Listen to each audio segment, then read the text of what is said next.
traqueotomía significa abrir la tráquea y traqueostomía significa dejar un estómago o boca, ¿sí? Entonces, traqueotomía es hacer el corte y abrir lo que es la tráquea. Pero van a escuchar muchas veces traqueostomía es cuando esa boca queda expuesta. ¿Qué es cricotiroidotomía? Es similar a la anterior, esta es la apertura de la membrana cricotiroidea, o sea, vamos a abrir la subglotis, no la tráquea. Entonces, en este caso, no se puede usar el término de traqueotomía, es cricotiroidotomía, ¿sí? ¿Cuándo son las indicaciones de una traqueotomía? Básicamente son 4. Uno es evitar una obstrucción de la vía aérea. Cuando hay algún edema, cuerpo extraño, etcétera, etcétera, y no está funcionando o la vía aérea no está permeable, es cuando yo debo de hacer una traqueotomía. Otra cosa es la asistencia respiratoria durante periodos prolongados. Esto ocurre sobre todo en pacientes que tienen enfisema o algún tipo de complicación como del EPOC, que ya no pueden respirar por sí mismos, entonces necesitan asistencia respiratoria, y como van a estar conscientes, lo que se hace es una traqueotomía para que se pueda conectar ahí el respirador. También se realiza en pacientes que están en terapia intensiva. La intubación no puede ser más de 14 días, entonces el paciente que esté intubado por más de 14 días se hace una traqueotomía. ¿Por qué? Para manejo de secreciones del tracto respiratorio inferior sobre todo. Estos pacientes están inconscientes, no pueden toser, no pueden botar las flemas, entonces para hacer la limpieza, etcétera, etcétera, se necesita hacer la traqueotomía. El otro caso es prevenir aspiración de secreciones orales y gástricas, esto sobre todo en pacientes que tienen parálisis de lo que son las cuerdas vocales y estas permanecen abiertas. Entonces estos pacientes, sobre todo si están en terapia intensiva o están en un área que es de cuidados medios, y tienen la tendencia a tener secreciones orales y estas entran a la vía respiratoria, entonces para evitar la broncoaspiración lo que se hace es una traqueotomía también. Y en algunos casos se hace como profilaxis, sobre todo antes de hacer cirugías grandes de lo que es cabeza y cuello, donde el paciente va a estar después en terapia intensiva, entonces y por mucho tiempo no va a poder usar sobre todo lo que es la vía aérea superior, se hace la traqueotomía antes de esa cirugía.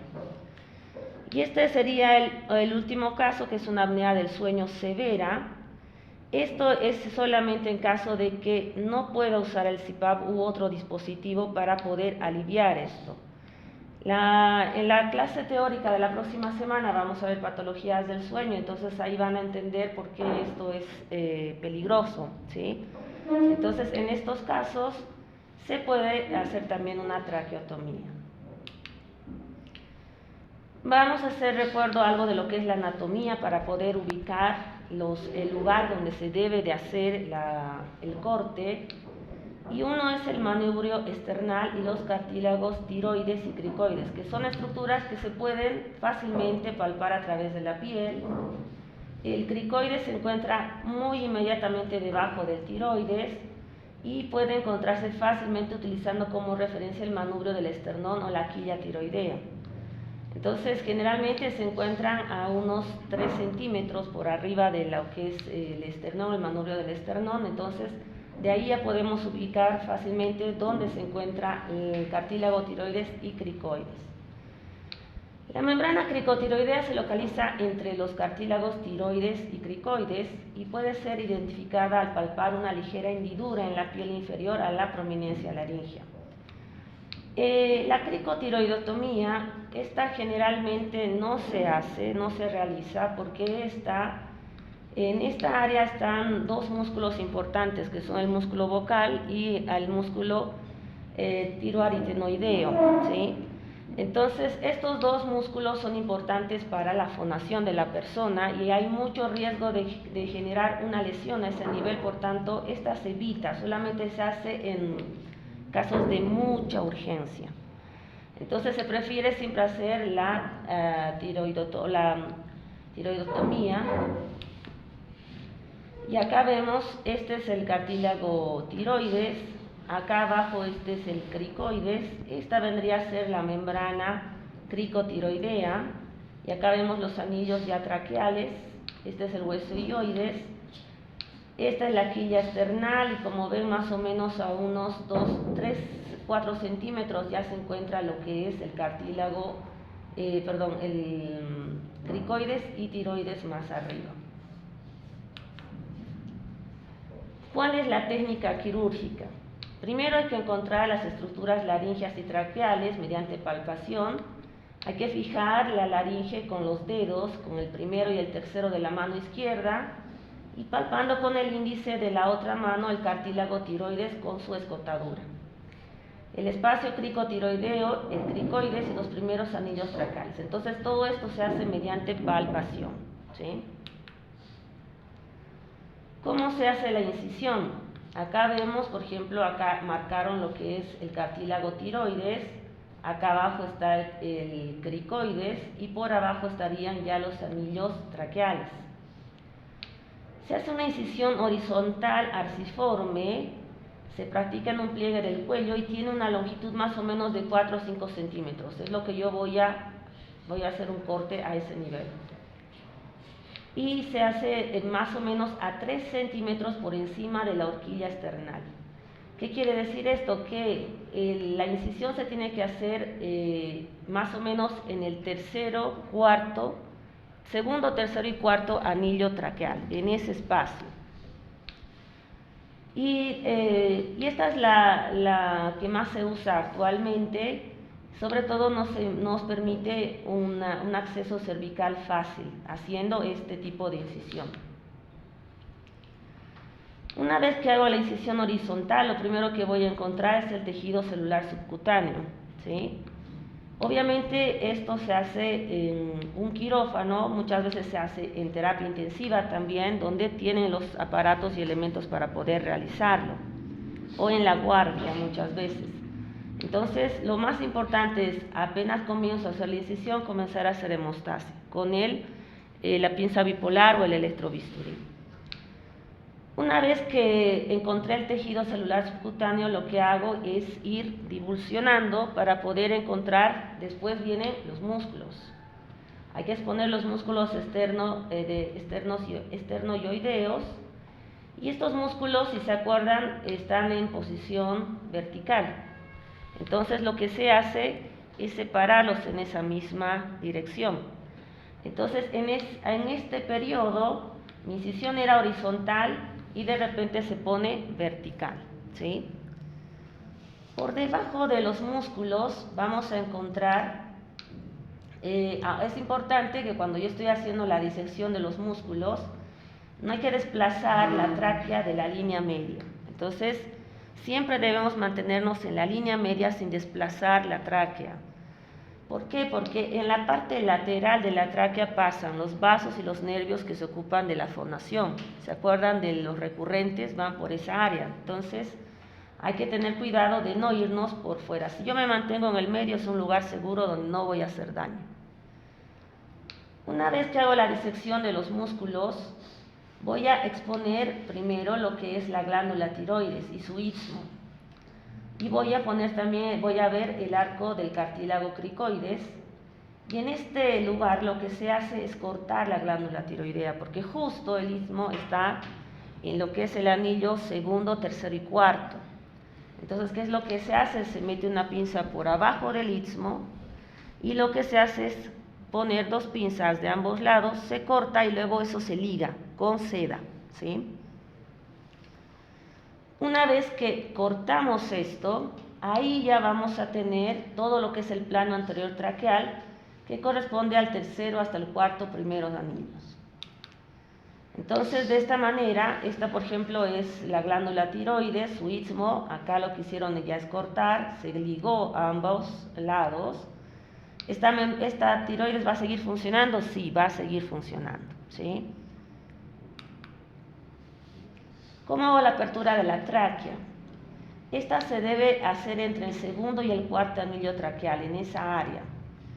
Se puede hacer una incisión horizontal en un ligamento interanular con 2 pequeñas incisiones verticales y la resección del fragmento completo de uno de los cuerpos del cartílago. Y después de la incisión se fija el estoma traqueal a planos superficiales de la piel, de la siguiente manera. En este caso lo que se hizo es cortar el anillo, en el espacio entre los 2 anillos, y lo que se hizo es hacer cortes a los lados, unos cortes chiquitos para que este anillo traqueal se pueda abrir hacia atrás. Y lo que hago es fijar todo esto a la piel, entonces se va haciendo suturas de la piel hasta esta área alrededor hasta que queda solamente este orificio. Y ahí se coloca la cánula que tiene un balón. Este es el ideal de colocar, ¿sí? Hay muchas cánulas de estas que no tienen balón, pero el riesgo de las que no tienen balón es de que el aire que yo estoy expirando salga hacia lo que es la vía superior. Muchas veces puede haber reflujo gastroesofágico y puede generar broncoaspiración. En cambio, con lo que hago es sellar por completo la vía aérea. Entonces, el aire que entra va a entrar directamente acá y va a salir directamente acá.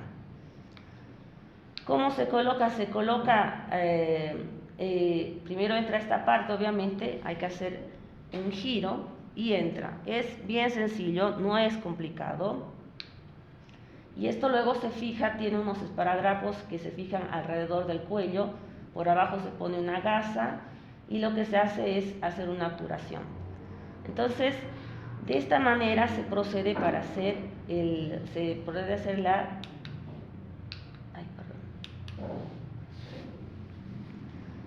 ¿Qué complicaciones puedo tener después de hacer este procedimiento? Uno es la hemorragia posoperatoria. Esto generalmente después de que el paciente ya le sacan la anestesia, porque se hace generalmente con anestesia general. Pero la ventaja de este procedimiento es que también en una emergencia lo puedo hacer en un paciente consciente, ¿sí? Puede haber una hemorragia posoperatoria cuando el paciente tose o muchas veces cuando la enfermería cambia la cánula de manera brusca, puede generar algún tipo de sangrado. Puede haber un enfisema subcutáneo, esto pasa en las cánulas que no tienen balón. Entonces el aire sale y puede ir hacia lo que es la piel y generar un enfisema entre piel y músculo. Puede haber un desplazamiento de la cánula o del tubo, puede haber una oclusión del tubo por coágulos o moco. Esto es por falta de limpieza generalmente en el área donde está el paciente internado. Muchos de estos pacientes se van a casa con esto y tampoco hacen la limpieza adecuada, entonces puede generar esto la obstrucción. Puede haber reflujo gastroesofágico o una infección del herida. Por eso, después de hacer este procedimiento, generalmente se da tratamiento antibiótico de amplio espectro, cefalosporinas de tercera generación, hasta que la herida esté completamente curada.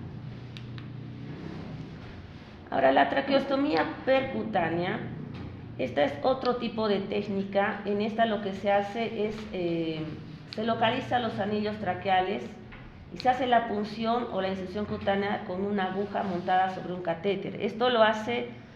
Para esto necesitas tener entrenamiento, no necesitas ser otorrinolaringólogo, lo puede hacer incluso un enfermero de terapia intensiva si es que está entrenado. Y lo que se hace es meter directamente, viene con una punta como si fuera una aguja, ustedes lo que hacen es clavar directamente. Una vez que se clava, esto tiene como una guía, se saca la guía y queda un orificio.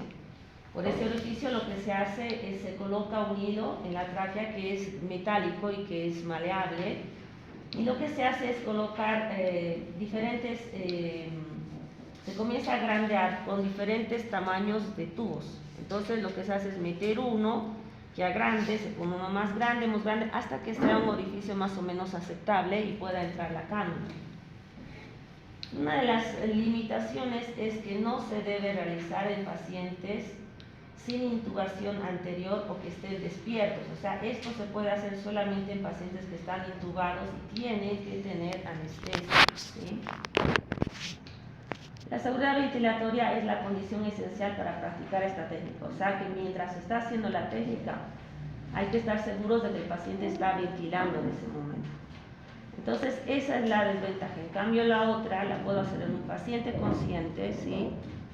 Se hace en emergencia también cuando el paciente tiene algún edema de glotis, por ejemplo, en la guardia o alguna cosa así.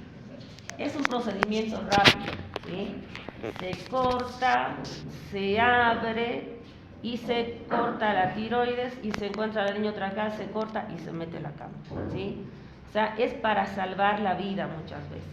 Entonces, la mayoría son programadas, pero cuando es de emergencia se lo puede hacer. Esta es la percutánea, como les decía, tiene una aguja en la que entra. Este es el hilo metálico que sirve como guía y después comienzan a entrar diferentes cánulas que van ampliando el orificio hasta que sea un orificio adecuado para que entre la cánula. Entonces, de esa manera se puede colocar con la percutánea. Ahora, algo que es importante, ustedes me dijeron que no habían llevado soporte básico de vida, ¿sí? Entonces, es muy importante la apertura de la vía aérea, que esto, ¿qué maniobras puedo hacer yo para mantener la vía aérea permeable? ¿Sí? Entonces, ¿qué es lo que vamos a pretender con estas maniobras? Desobstruir la vía aérea obstruida por la caída natural de la lengua en las situaciones de inconsciencia, sobre todo. Cuando un paciente cae inconsciente al piso, se relaja toda la musculatura, inclusive los músculos de la lengua. ¿Y qué hace la lengua? Se va para atrás, se relaja y lo que hace es obstruir la vía aérea. Entonces el paciente, si es que no hay nadie a su alrededor, muere por asfixia, pero porque la lengua obstruyó la vía aérea. Entonces, ¿qué es lo que se debe de hacer en estos casos? La maniobra frente-mentón. Lo que se hace es presionar la frente hacia atrás, de esta manera, y lo que se hace es elevar el mentón hacia arriba del paciente, que esto quede en esta posición. Entonces, incluso si quieren pueden levantar el cuello hacia arriba, pero el paciente tiene que estar en esta posición y en esta posición la lengua automáticamente desobstruye la vía. Entonces el paciente está respirando, puede estar inconsciente pero respirando, ¿sí?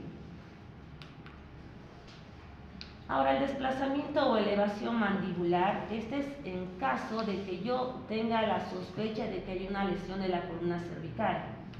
Por ejemplo, si la víctima cayó de un edificio, supongamos, o de un piso alto, recibió un golpe en la cabeza o en el cuello, o se ha sido rescatado tras haberse tirado de cabeza en aguas poco profundas, en estos casos, por ejemplo, yo siempre debo de sospechar de que hay una lesión a nivel de la columna.